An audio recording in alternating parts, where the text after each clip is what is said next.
नमस्कार, आप देख रहे हैं हिडन आइज न्यूज़। मैं हूं अर्शद डार। कश्मीर की बात करेंगे तो एक बार फिर 13 जुलाई आज है और आज ही के दिन जो कल 12 जुलाई को यहां की डिस्ट्रिक्ट एडमिनिस्ट्रेशन ने एक ऐलान जारी किया कि एक बार फिर यहां से लॉकडाउन शुरू किया जाएगा। जो काफ़ी सारी डिमांड थी जिस लॉकडाउन की, जो ट्रेडर्स फेडरेशन है उन्होंने भी डिमांड की थी कि एक बार फिर से लॉकडाउन को इम्पोज़ किया जाए। डॉक्टर्स एसोसिएशन की तरफ से एक बार फिर कहा गया था कि लॉकडाउन को फिर से इम्पोज़ किया जाए।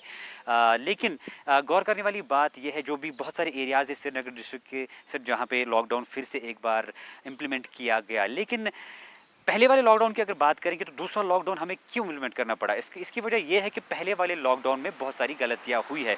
जो डिस्ट्रिक्ट एडमिनिस्ट्रेशन की तरफ से हिदायत जारी की गई है कि आप मास्क का इस्तेमाल कीजिए, आप सैनिटाइज़र का इस्तेमाल कीजिए, आप सोशल डिस्टेंसिंग मेंटेन कीजिए, अननेसेसरी अपने घरों से बाहर मत निकलिए, लेकिन लोग शायद अभी भी इस चीज़ को सीरियसली नहीं ले रहे हैं। उनको अभी भी लगता है कि यहाँ पे इस चीज़ को लेकर कोई सियासत हो रही है। लेकिन आप कल के दिन की बात करेंगे तो हिंदुस्तान में कल 30,000 केसेस निकले हैं और हमारे कश्मीर की बात करेंगे तो 350 से ज़्यादा केसेस निकले। और कश्मीर की ही बात करेंगे तो 11 दिन का एक बच्चा है जो कोविड की वजह से जिसकी डेथ हो गई। तो आपको उसके बाद भी लगता है कि यहाँ पे इस चीज़ को लेकर सियासत हो रही है। आप देखिए 25,000, 30,000, 27,000 केसेस निकल रहे हैं पूरी इंडिया में। कश्मीर की बात करेंगे, हर रोज़ आपको देखिए कितने केसेस निकल रहे हैं। क्या वजह है कि सरकार को एक बार फिर से यहाँ पे लॉकडाउन इम्पोज करना पड़ा? क्यों ट्रेडर्स फेडरेशन ने यहाँ पे मांग की? क्यों डॉक्टर्स बार बार ये आपको अपील कर रहे हैं कि इस चीज़ को सीरियसली लीजिए? देखिए, अगर पहले दौर की बात करेंगे, जो शुरुआती दौर था लॉकडाउन का, पहला लॉकडाउन था, तो यहाँ पे जो केसेस आते थे एज फैक्टर में देखा गया था। जो 60 साल, 50 साल और 70 साल के करीब के जो लोग थे उनमें ये केसेस ज़्यादा देखने को मिलते थे। लेकिन जैसा कल आपने बहुत सारे डॉक्टर्स की इंटरव्यूज़ देखे थे, उन्होंने आपसे अपील भी की थी कि ऐसे अब केसेस उनके सामने आ रहे हैं जो जवान साल के लोग हैं।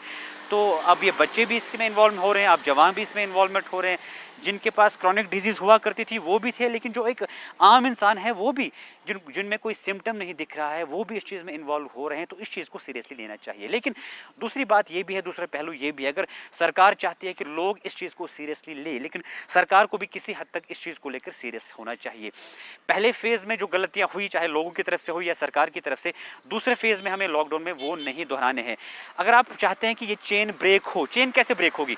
जब आप घर पे बैठेंगे, जब आप लोगों को बाहर नहीं निकलने देंगे। आप खुद देख सकते हैं कि किस तरह से आज आपको हल्की फुल्की मूवमेंट देखने को मिलती है। बहुत सारे ऐसे एरियाज भी जहाँ पे अच्छी खासी मूवमेंट है, यानी लोग अभी भी घरों से बाहर निकल रहे हैं जब उनको लगता है कि आगे हमें रोकने वाला कोई है नहीं। आपने कल के दिन की बात के हवाले से हमने बहुत सारी रिपोर्ट्स आपके सामने पेश की। जो श्रीनगर के बहुत सारे ऐसे एरियाज़ हैं, नवा कदल है, ईदगाह है, बहुत सारे सराय बाला है, हबा कदल है, जिन एरियाज़ में बैरिकेड्स लगाए गए। लेकिन क्या आपको लगता है कि कुछ एरियाज़ को बैरिकेड लगाने से इस चेन को कम किया जा सकता है, इस चेन को ब्रेक किया जा सकता है? सरकार को भी सीरियस होना चाहिए, आम लोगों को भी सीरियस होना चाहिए। लेकिन एक और गुजारिश साथ साथ आपसे ये भी करना चाहेंगे, क्योंकि जो पहला फेज़ था लॉकडाउन का, कश्मीर के जो लोग हैं वो अगस्त 5 से ही सर्वाइव कर रहे हैं। जो लोग सुबह को कमाते थे, शाम को खाते थे। पहला हमारा लॉकडाउन चल रहा था जो आर्टिकल की वजह से यहाँ पे बंद पड़ा था। उसके बाद लॉकडाउन स्टार्ट हो गया, फिर कुछ दिनों 10-15 दिन तक यहाँ पे ईजीनेस देखी गई और लॉकडाउन में जो सरकार की तरफ से हिदायत जारी हुई थी, एक बार फिर से लॉकडाउन श्रीनगर में हुआ। तो हमें उन लोगों का भी ख्याल रखना है जो सुबह का कमाते हैं, दिन को कमाते हैं, शाम को खाते हैं, उनका भी ख्याल रखना है। और आम लोगों को भी ये ख्याल रखना है कि क्या हमारे आस पड़ोस में कोई ऐसा शख्स, ऐसा घर तो नहीं है जो भूखे पेट सो रहा है। तभी हम उनका भी भला कर सकते हैं, हमारी सोसाइटी का भी भला कर सकते हैं, खुद का भी भला कर सकते हैं। और जो ख़ास तौर पे जो कुछ गुजारिशें सरकार ने आपसे की कि मास्क पहनिए, सोशल डिस्टेंसिंग मेंटेन कीजिए, सैनिटाइज़र का इस्तेमाल कीजिए, अननेसेसरी अपने घरों से मत निकलिए। तभी हम इस कोविड की चेन को तोड़ सकते हैं, तभी हम हमारे कश्मीर को कोविड फ्री बना सकते हैं।